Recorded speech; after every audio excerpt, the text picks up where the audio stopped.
गुरुदेव भगवान, जब से इस शरीर ने होश संभाला है, महादेव जी की कृपा से शिव चरणों में लगाए रखा। गुरुदेव, मैंने मन में महादेव को अपना गुरु माना और प्रभु कृपा से आप मिले। गुरुदेव भगवान, जिंदगी में बहुत गलतियां की, आपके दर्शन और सत्संग सुनने के बाद परिणाम जानकर रूह कांप जाती है। हाँ, यही सत्संग का प्रभाव है। सत्संग, सत अगर है सामने और उसकी बात सुनने को मिल जाए तो उसका प्रभाव ही यही पड़ेगा कि आपके हृदय में जलन पैदा हो जाएगी, मैं कितना गलत हूं। क्योंकि अब आपको जैसे मन में आ रहा है बहुत सुंदर है, पर दर्पण जब सामने आया तो लगा कि जितना हम सोचते हैं उतना सुंदर तो नहीं है ना दर्पण से। तो सत्संग क्या है? ये ज्ञान दर्पण है।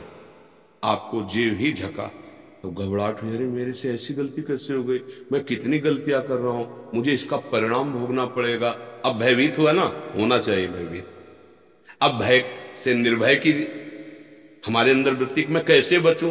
तो भगवान कह रहे हैं कि जो सभीत, सभीत माने भयभीत, जो सभीत आवा सरनाई रखियो ताहि प्राण की नहीं। हमारे भगवान के वचन है कि अगर भयभीत होकर कोई जीव कि मैंने तो बहुत गलतियां की, बहुत पाप की, अब भगवान के सिवा मुझे कोई नहीं बचा सकता और मेरी शरण में आ गया, तो भगवान कह रहे जैसे सब अपने प्राणों को दुलार करते ना, मैं ऐसे दुलार करूंगा उसका।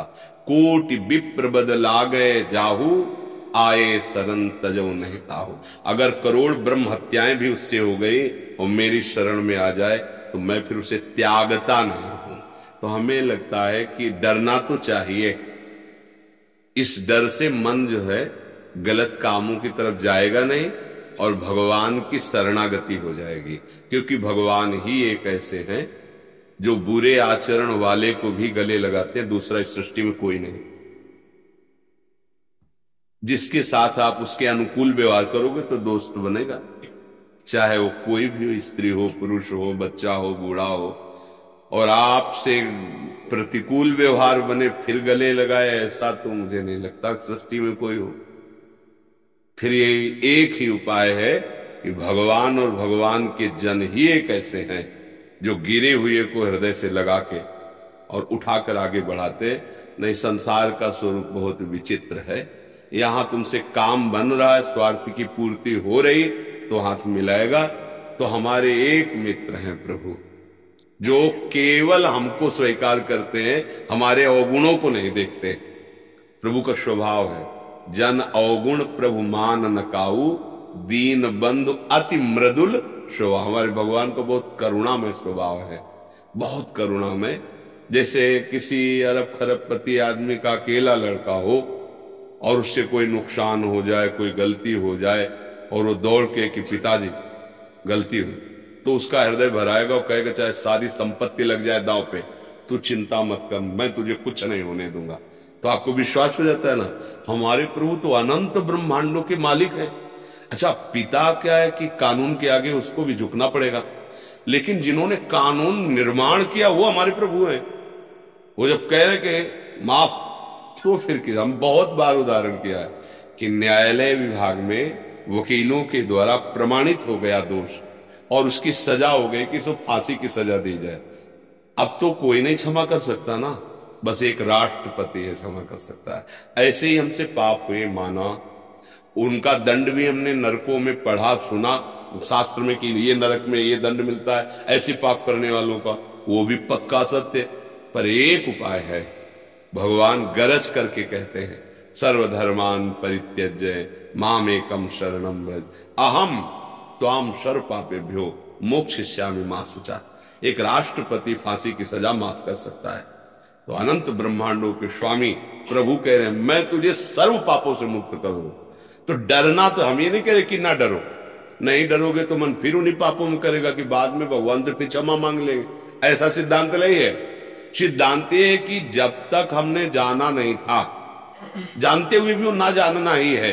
जब सत्संग सुना, संतों का संग मिला, अब समझ आई, तो अब एक हमें सूत्र डालना पड़ेगा हृदय में कि आज तक जो किया वो अब आगे नहीं करूंगा।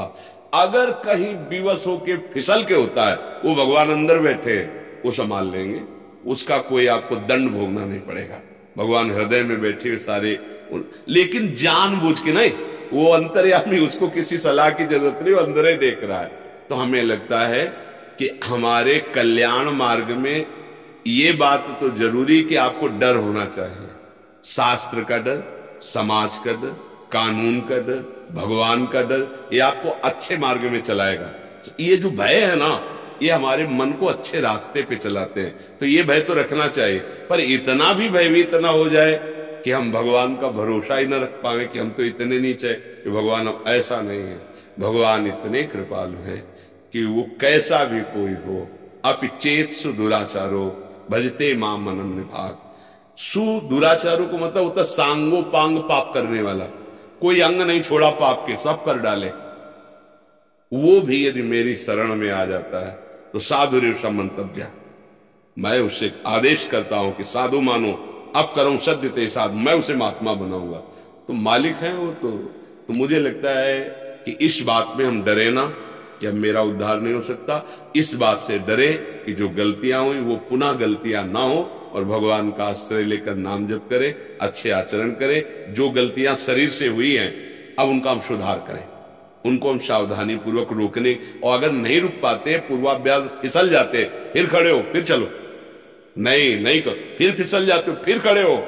एक दिन तो आप अपनी इतनी मजबूती से निश्चय के द्वारा इन वृत्तियों को रोक लेंगे, पक्का रोक लेंगे, घबराने की जरूरत नहीं। अब जैसे कह दे कि आज से होना ही नहीं चाहिए, तो अनुभव नहीं, इसलिए भले को तुम बोल दो, नहीं, ऐसा नहीं है। ब्रेक भी मारो तो हाथ दो हाथ, ब्रेक लगने पर वो पहिया फिसल जाता है ना, ऐसी पूर्वाभ्यास है।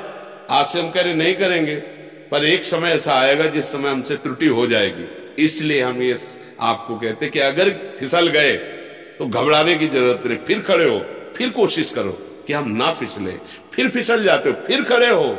ये हारने वाला मार्ग नहीं, जीत आप पक्का जाओगे, क्योंकि संत वचन और भगवान की कृपा ये साथ है। ये मान लो, हारोगे नहीं अब। पर इतना मतवाला होके ऐसे आचरण न करे कि बाद में क्षमा मांग लेंगे, फिर तो निकलना मुश्किल हो जाएगा।